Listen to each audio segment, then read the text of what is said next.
Hi, it's me, Seth. And if you are like me, you love nothing more than a good meal. And if you're also like me, you know a good meal is nothing without a beautiful plate to serve it on. Because if you don't have that, you're eating off the table. And nobody really wants to do that. It is week 6. 5 potters remain. The challenge is dinnerware. Welcome to the Great Canadian Pottery Throwdown. Oh my God, it's good. This week, it's the quarterfinals. This is where the fun starts. 5 potters remain to battle it out. Very stressful. Ooh, that's pressure. With 9 different dinnerware pieces. Can you do it? I don't know. Yes, chef! And in an exciting second challenge, Whoa. potters will need to race when their pulling skills are put to the test. Giving her today. Who will whip up a feast and who will be left hungry for more?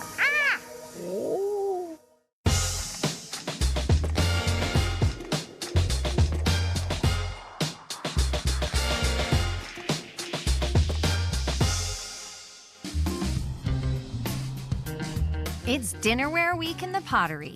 Potters will have to serve up a feast for both the eyes and the appetite. There's only 5 of us, and it's been emotional. It's been great so far. I'm very happy to be here, still fighting. It's a new day. We're doing some fancy food, so I had to bring out the fancy glasses. Having a win under my belt finally, extremely validating, and to be here in the quarterfinals. It's thrilling to be in this position. We always have a lot of plate spinning, you know? Oh, I didn't even think of that one.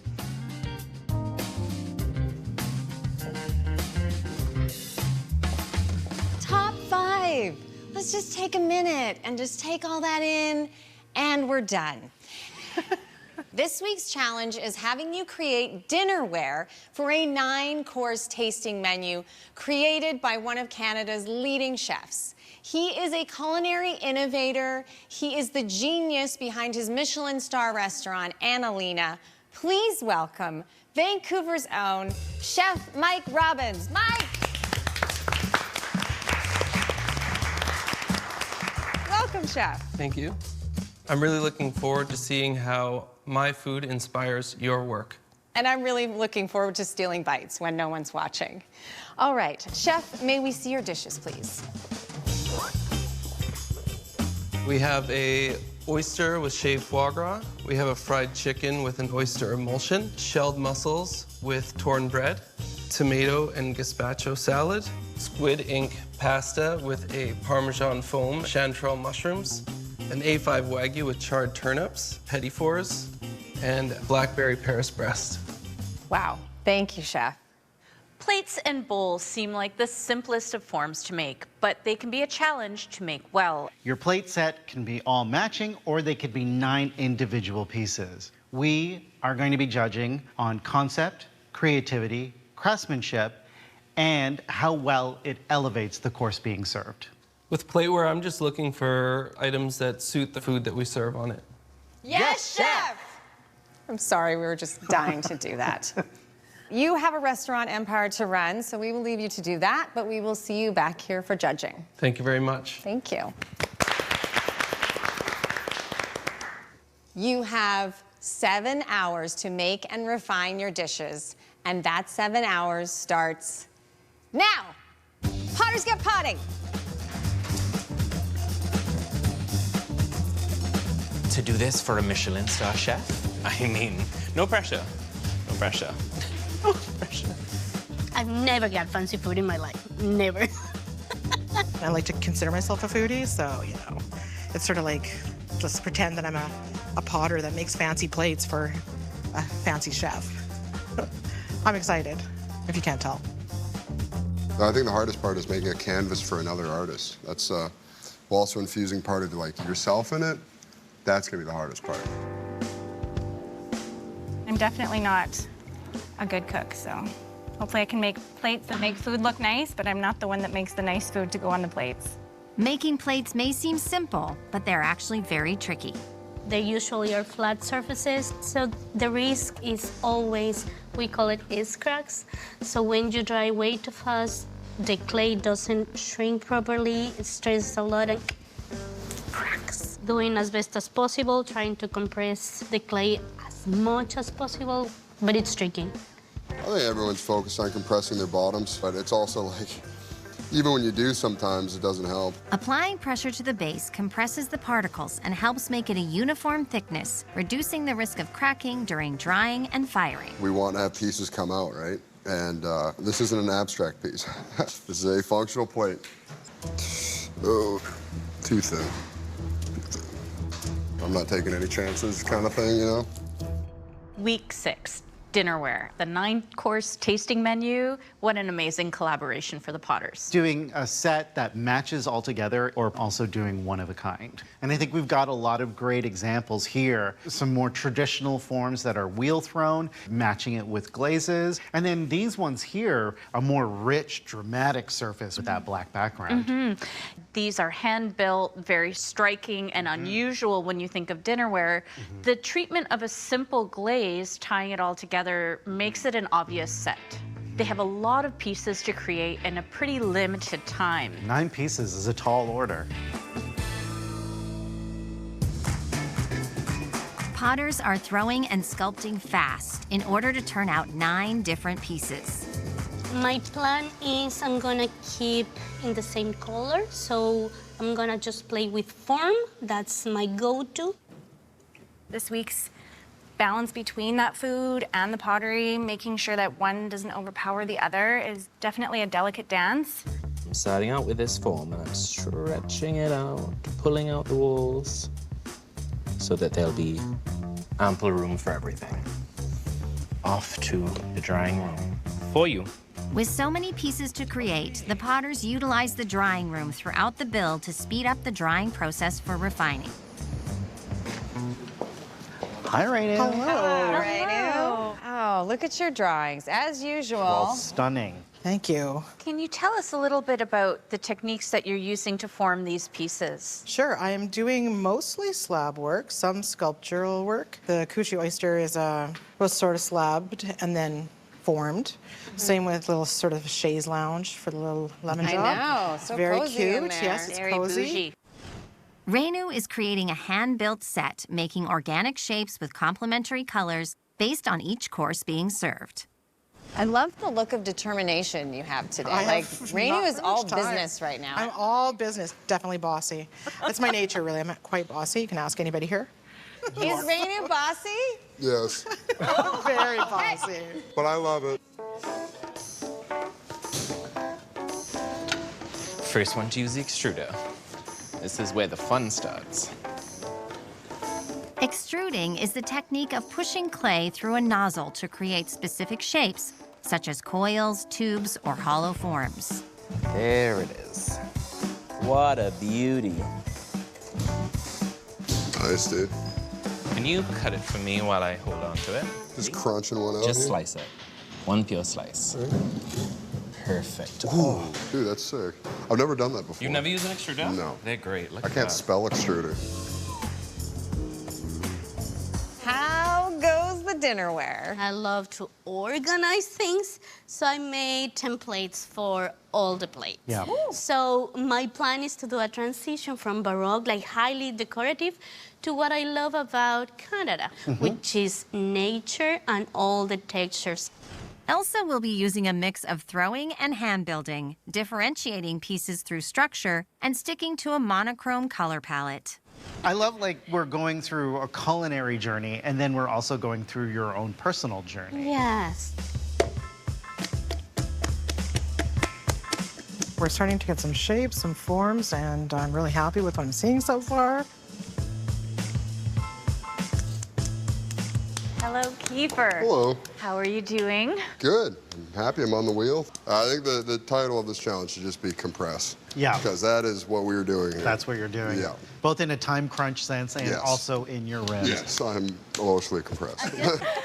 Can you tell me a little bit about this irregular rim? Like, where is that coming from? So I thought having a little bit of extra room on the rim and also having that angle where you can see on there, Yeah. I might be able to do a little bit of subtle drawings on there. Nothing too overwhelming. Kiefer plans to paint mythical creatures on each of his pieces, each character highlighting one of the chef's creations. There's like a fun confidence to Kiefer today. Let my hair down. Maybe it's, yeah. Let my hair down a little Hair's bit, down. Giving her today. Yeah.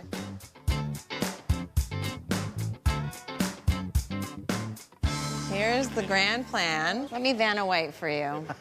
This thought just came up to me right away. I was like, it has to be like flotsam and jetsam, things washing up on the show. Oh, interesting. So I have all these different seeds and corals, you know, coconut shells that come from Trinidad, but, you know, driftwood from Ontario, just the things that wash up in waves. Thomas is drawing inspiration from Mayaro, a beach in Trinidad, each course being a different wave, washing up a new item out of the sea. The last course, the Petit Four, I want to do like a plastic bottle right at the end just to sort of hammer home, you know, what we're doing to the ocean. Bittersweet. A little bittersweet. Are you going to have enough time to have everything set up? That's what I'm aiming for. So I have 5 that are hand-built, 4 thrown objects in the drawing room now. Oh, wow. No pressure, but I have very high expectations for what I'm supposed to see from you this week. Thank you. That Ooh, felt like ooh. pressure, Natalie. Totally. It's the good pressure. Pressure. Okay. It's a good pressure that pushes you to push yourself. Are you done throwing? Yes. I just need to hand build. What are you up to right now? I am just throwing out the plates. Oh. You're literally flinging them around. Yeah, so that I can get a nice organic, wonky shape. They started as total, flat, circular shapes on the wheel, so. What are these? That's an actual, I thought it was clay. That's an actual rock. No, these are rocks that like my kiddos have picked up along the beaches. They've got holes in them, so they call them lucky stones. Jen is taking inspiration from nature. She's creating a matching set inspired by her son's lucky stones. They're gonna be lucky plates. Lucky plates and bowls, yeah. Crunch time. Are you feeling panicked? Because we are asking you to make a lot of dishes. Especially with throwing the slabs, you know, if something were to go wrong, then I have to throw a new piece on the wheel and then stretch it out. Well, if you need anything, you know, squished or smashed, you know where to find me. Here you go. This is for you. Oh, there! Come on, let's get out. Put the lemon one on that. Thank you.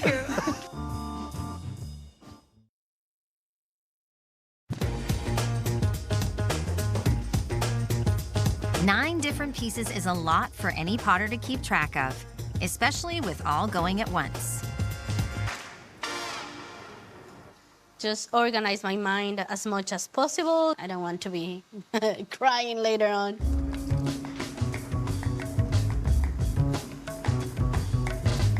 How many plates have you thrown? Have you thrown all 9? Yeah. Nice. I think I'm doing okay. I just have 2 more things to make. So, hope they got it all.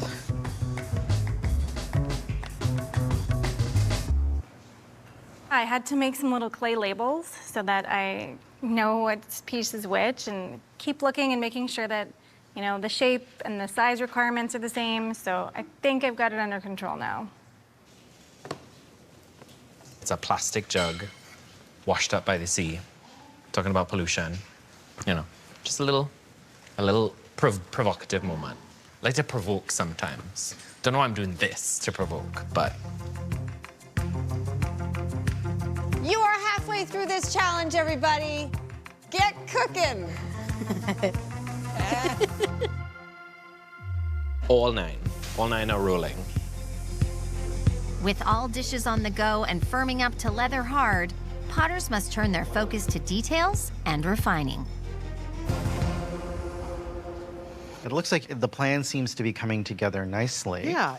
This one, I was kind of going with the shape of the dessert. And then it's nice to have a wall to kind of push your ice cream against. Yeah. When you're trying to scoop it up, you know? Getting these impressions that I made from these seed pods into a little plaster topper. And so it makes perfect little hexagonal points. This is a mini extruder. I'm planning to do moss. One of the little attachments, and you can get tiny, tiny, tiny textures. Ah, this is it. No muscles needed. So. You have 1 hour left, everyone. Go, go, go. I'm working on carving the piece for the first dish. So making it look like driftwood, maybe some holes, some drama. Refining can be tedious, but some potters really enjoy it. This is the fun part. I love. You could do this for hours. It's like peeling potatoes. This is the last one that I have to add the foot ring to. I kind of feel like a masseuse working on all these feet. The foot is the raised ring-shaped base on the bottom of a dish that allows an item to evenly sit on a flat surface. Long day. I'm ready to put my feet up for sure. A key part of creating practical dinnerware is having an even glazed surface for food to sit properly. So trimming any excess clay on the bottom is crucial to avoid cracks during drying and firing. It's a great mixture of some people doing those cohesive sets and other people doing standalone pieces. So I love pieces. Yeah, I cannot wait to see these sets with food on them because it's going to be a completely different thing than what we're seeing. I am a little concerned that some people's work, if they just kind of go with the basic palette, that it just disappears and doesn't play with the food. But I guess the proof will be in the pudding. I don't know. I'm not good at puns. 30 minutes left. Can you do it? Nope. I don't know. Nope. I don't know, says Renu. Yes, you can. Nope. Yes, you can, Elsa. Yes, we can. You can. Nope. Nope. I think I dream big today. While other potters are finishing up, Elsa is worried she bit off more than she could chew. I'm panicking right now.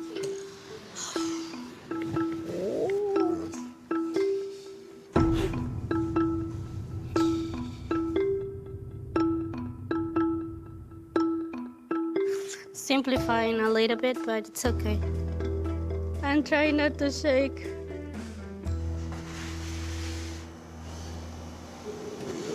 One. 1, 2, 3, 4, 5, 6, 7, 8, 9. Ooh. You have 2 minutes left, everybody. 2 minutes to get everything in the drying room. Ah. It looks like a restaurant. Everybody's just got these trays of dishes. And they're just as stressed as being in They're one. just as stressed as a busy restaurant.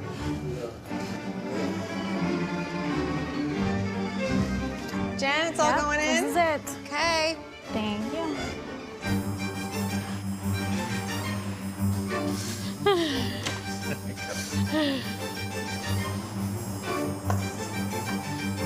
This was stressful. Very stressful. Time's up, everybody. Once the potter's pieces are completely dry, studio technician Vin will take them for a bisque firing to harden them for decoration. Okay, we've got Thomas's work here. Always a little bit concerning when I see, thin bits like this hanging out in the hand building. That could pose some cracking in the dry room. It's a set of many pieces. There's always concerns when you're attaching clay together, especially leather hard to leather hard. Coming down to Elsa's here, lots of hand building techniques represented, lots of joins. That's always a worry in the drying phase. I don't know why I love to complicate my life. It was so hard to keep track of those 9 bowls and plates, but it all went well, so I'm pretty happy. While the potters take a break from their dinnerware, they'll be flexing another skill in a spot test. Hello, Potters. Hello. Your second challenge this week is a spot test. Handle pulling. It's not just for doors anymore. I'm just kidding, I know. A handle is what makes a cup a mug. I'm gonna let Brendan show you how it's done. Brendan, take it away. You will have mugs at your station. They're all leather hard. I'm going to attach the handles right on the forms. So I'm going to be starting with a small amount of clay that I've rolled and then I've tapped on the table, give it a bit of a rocker action. The next thing I'm going to do is I'm going to grab a cup, score where I am going to be joining it and where I am going to be attaching the bottom of the handle. Do the same on this guy. Add a little bit of water and then attach the top part to the cup. And if you add too much water, it'll soften the handle too much. So the next thing I'm gonna do is So I'm gonna dip the handle and I'm just gonna start pulling. And what I'm looking for is sort of an evenness on the pull of the handle to kind of get it slim enough as I bring it around. And I'm really looking at that negative space between the body of the cup and the handle and thinking about my finger going in there. And now I'm gonna go back in and smoothen out those areas. And there we go. It's just that easy. You must make handles that look exactly like Brendan's. Once a mug has a handle, you bring it up front. You will be judged on quality and quantity. So, most best wins. Think you can handle it? Okay, you guys are gonna be judging this blindly, so now I have to ask you to leave. Goodbye, friends. You have everything you need at your benches. You have 20 minutes, and that starts now. Ooh, Potters get pulling? Oh my goodness. Oof. Who will be the first one with the first mug? Will it be you, Thomas? Tantalizingly close, Tantalizing. Oh, Jen's going up. Kiefer's going up. Thomas, keep going, keep going. Rainu's got one. Yes, Rainu. Come on, Elsa. Elsa, get a mug up there, come on. It's okay, it's okay. No pressure, no pressure.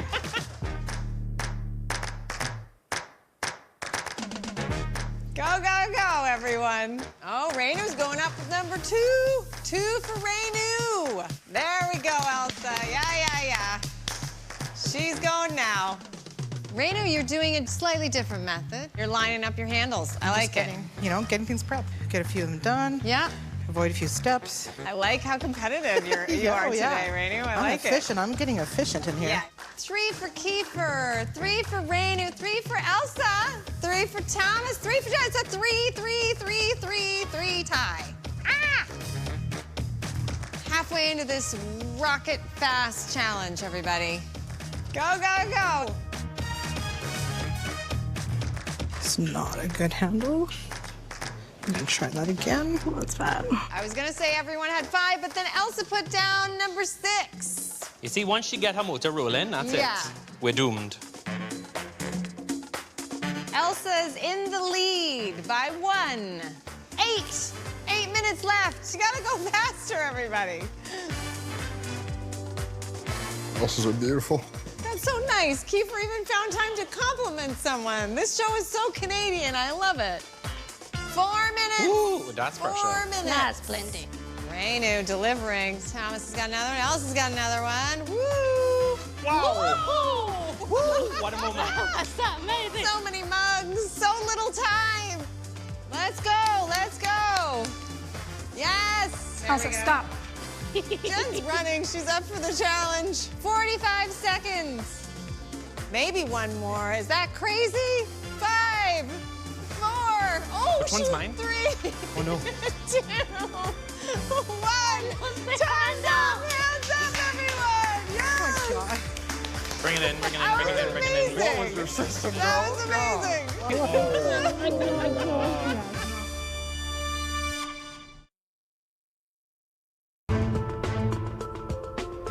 The judges are not only considering the number of mugs, but also focusing on their consistency and how closely they replicate Brendan's example.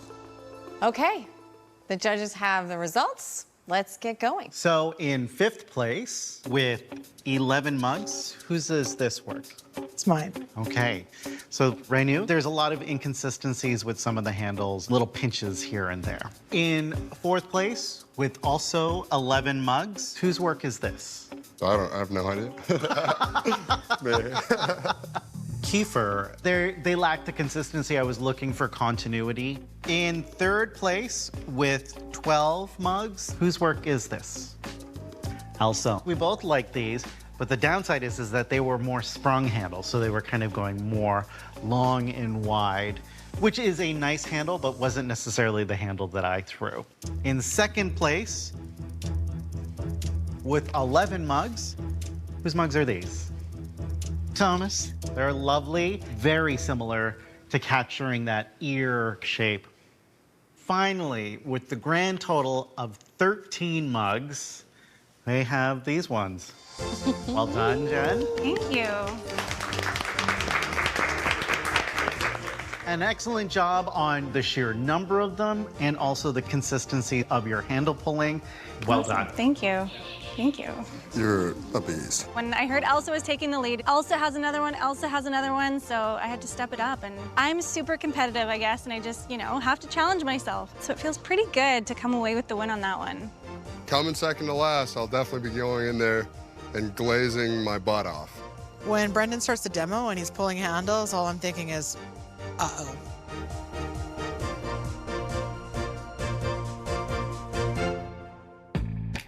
After a 24-hour bisque firing, the dinnerware is now ready to be decorated. The potters will finally get to see if all 9 pieces have survived the kiln. Today's menu is a delicious feast of glazing. It is earthy, ocean, where land meets shore.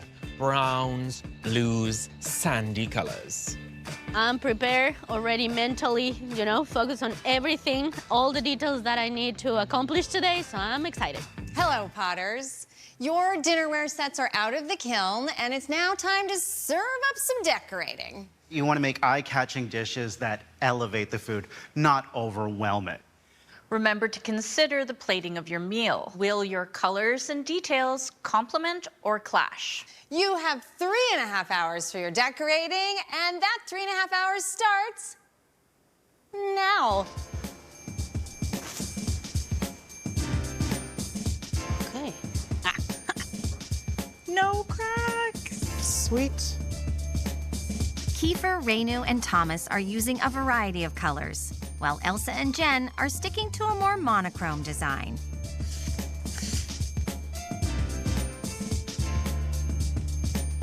Everything is attached.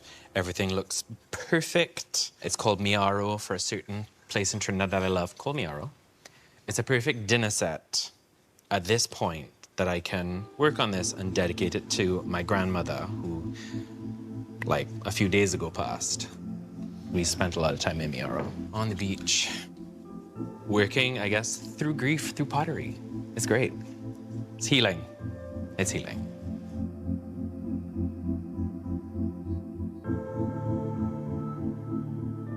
Wow, there's so much diversity in this whole set. I know. Are you... I've noticed that. Is there going to be as much diversity in the way you treat the surfaces as well? In this case, I'm gonna play with the color of the clay and white underglaze, and then I'm gonna coat with a clear glaze on top. I hope so. Amazing. What were your plans for color and surface treatment? Just like the matte clear in places, especially where the food is gonna go. I think that's really important to have that food safe glaze on there. Okay. Since the dinnerware is designed to be functional, potters must make sure they are food safe. A key component of this is making sure that they apply a nice, even layer of glaze where the food will be.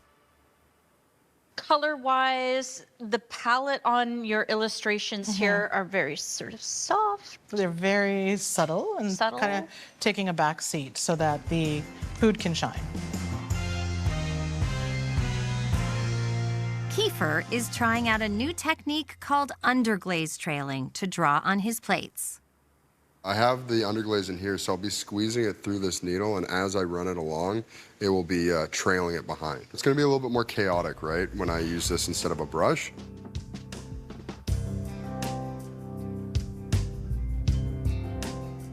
Are you liking them? Yeah, Well, there you go. Just follow your gut. that's what my mom always says to me. There you go. This is gonna be nice and blue, nice and blue, nice and blue. You are halfway through this challenge, everyone. Halfway through. While those applying colorful oxides and glazes still have a lot to do, Jen went a more simple route, and now she finds herself finished with plenty of time to spare. I think I'm done. Good, nice, cool. It's not good. It's way looks too much subtle. time left. Nice subtle transitions. You have some color changes, hey? Do you? No? No, it's a clear glaze. Oh, you just haven't glazed some areas then. That's right. That's yes, all I'm yes, saying. yes, Yeah. yeah. Nice. Oh, yeah. That'll be nice. Texture more. Yeah. Visual texture, Yeah. Nice. Hopefully.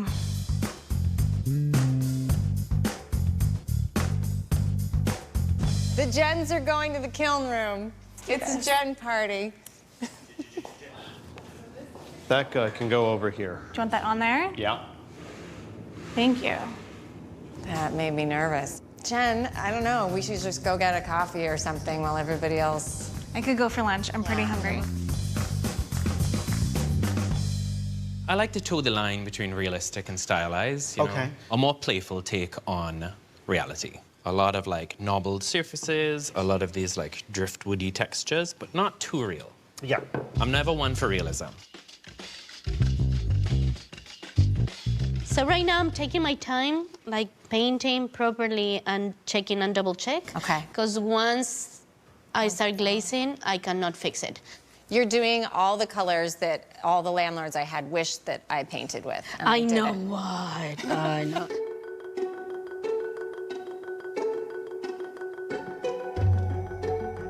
Just adding a little bit of that crawling glaze on the edges of my plates. Just add a little bit of texture, a little bit of something. I can unify them a little bit more with that. So it should crackle and come up a little bit, if I'm lucky. Since Jen has finished early, she's offered to help Kiefer with his final glazes. I told you I've never been stressed for time like this. And I'm glad I can help. Now that I was like, oh, I should do something else. This looks like a real. I thought this was one of your objects. No, look, see? But it's so real. Yeah. What's going in that one? Fried chicken. Fried chicken. As a vegetarian. Chicken of the sea, Chicken we'll of the call it. sea. Chicken There of we the go. sea. There we go. I feel like I haven't forgotten anything. I mean, I'm gonna have to do a once over at the end here, but I think so far it feels pretty good. The rest of the potters must now take their pieces to Vin for one final firing that will activate the glazes, bringing the colors to life. You have 2 minutes left, everybody. Have you ever waitressed before? Well, no, but... Your server, Elsa. Rainu's ready. Sir. Thank you very much. Down there. You don't have to get too 1 close. minute left, everybody. 1 minute. Get your plates, anything. Go. Hustle. Beaver's going in.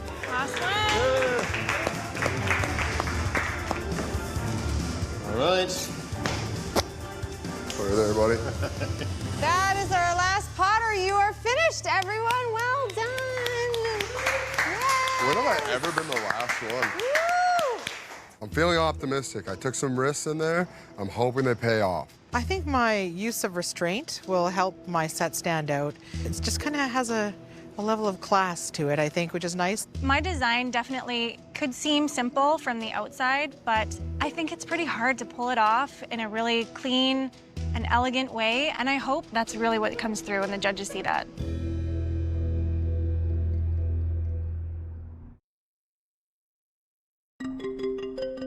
It's Judgment Day. The Potters were asked to create a 9-piece dinnerware set to accompany Chef Mike Robbins' tasting menu. Now they'll get to see how their pieces turned out and how they'll look with Chef's gourmet courses. Potters, you spent the week creating a feast for our eyes in a tasty collab with our special guest, Chef Mike Robbins. Welcome to the presentation gallery. Thanks for having me back. I'm excited to see what you've created.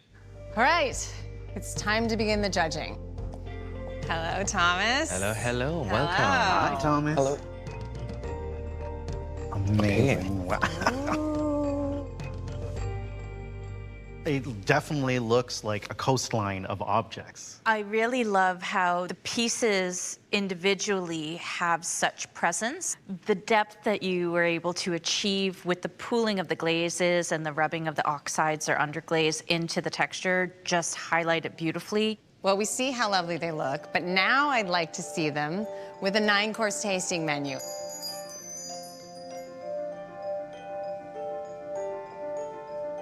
Wow. Yeah, this is stunning.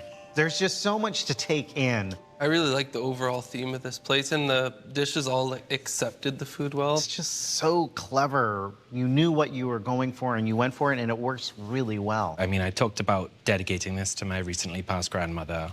This narrative of ocean and memory, then have all this amazing food on top really, really is breathtaking.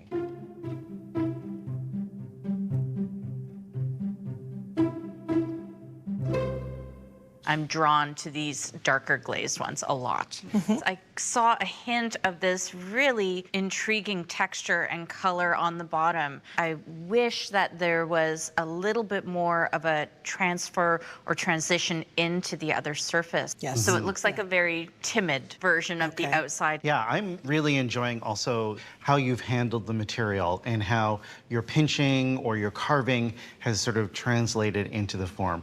I do wish that I did see a little bit more movement, let's say in this one, where you have some of that pinching, but then it ends at the plate, and then this pink blush that is here. It's such a subtle gesture. I like it so much that I'm like, ooh, I wish I could have seen some blushes here and there. It is time to see your plates in action. Wow. That looks beautiful. This set has come to life. Plating everything was really fun. It was just the mussels specifically had a bit of a bow in the bottom of the plate that made everything want to slide to the edge. Thank you. I do really love that kind of subtle lyrical movement. It's like a nice gesture. Knowing your inspiration with those stones, I wish there could have been some subtle enhancement of the surface with like just the barest hint of color here and there to really translate and transmit that message of that stone inspiration. I'm really loving this guy here. Not only do you have like that clear glaze in there, but this edge is so gorgeous, and how the light hits it is really wonderful. I love how well this whole set works together, and you're one of the few makers that did a cohesive set. The scale of some of the pieces now seem a little small. One is the petit four. They are tiny little desserts, but they have a very big presence, so I feel like they need a little bit more of a platform. But I do love how the scale of the bread really is literally coming off the edge there. Let's do this. Ooh. Wow. What a wonderful variety of objects. I love how the light is bouncing off each of them in such beautiful ways, with the swirling here and then a more angular light bounce that's going on here. They're all so individual, have so much texture, which is really satisfying. This is the first time that I do like monochrome Mhm. pottery, and I'm very pleased. I think it's going to be interesting to see how chef sauces will sort of play within these areas and within these gestures. It feels like an epic tale is being told. They're just spectacular sculptures that are interacting with this food. Looks like you planned it from the start. Making them monochromatic really dials it down so the food still pops. Thank you. Wow. Your drawings are getting so sophisticated. Your black lines are getting really fine, and that shows how much skill and ability you're gaining with working with these drawings. I wish there had been a little more care when it came to the application of the glaze on the inside. I can see and feel that there are some rough surfaces, and for an area that will be used for food, that's a pretty important thing. For sure. Does each illustration tie into what the plate should be? Yes. That's the phoenix, and that's for the fried chicken. Rising out of the deep fryer? Oh, yeah. Yes. So I have, this is for the oyster dish that you have going on. This is me wanting that Wagyu. And I thought, you know, something a little fun, right? I think it'd be really fun to plate on this. It's completely different than something I've plated on before. This is incredible. The story that it's telling is just so wonderful, and it's so playful. And I know I'm not supposed to play with my food, but the snake kind of sinisterly coiling around, and then this bound spaghetti, you know. Your imagination, it's got to run wild. Those nerves, they're not going anywhere yet. But, you know, I feel like I've been here before, so I pulled through then. Hopefully I can pull through this time too. You know what? I did the best I could, and I just hope it's enough to take me through to the next week. We make a blank canvas, the chef then completes it, and together, it just sang.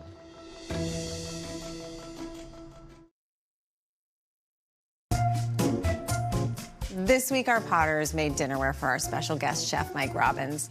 Who are you looking at for Potter of the Week? Thomas had a really strong week. Individually they worked, and together they told another story, which for me is a great success. I found that Elsa really turned it out. She chose not to do colors that we've become really used to, but she still got away with really rich surfaces, and her monochromatic glaze treatment really tied the whole set together. And now, who struggled this week?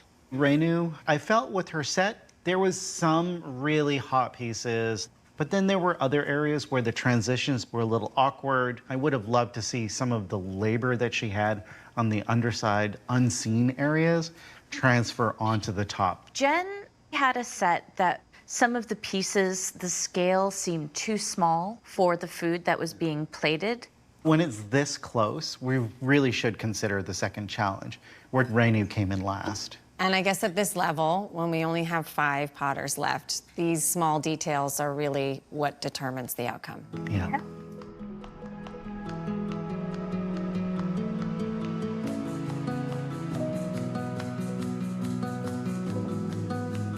Potters, it's been another amazing week. Our judges have come to a decision. Let's start with the good news, shall we? This week's Potter of the Week is Thomas.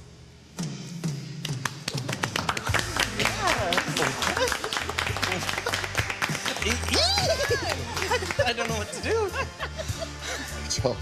Well done. Your dinnerware will live in the Throwdown Gallery until the end of time.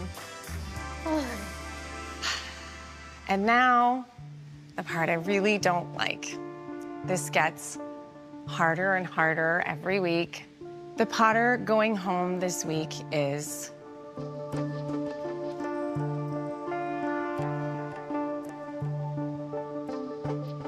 Renu. We will miss you so much, Renu.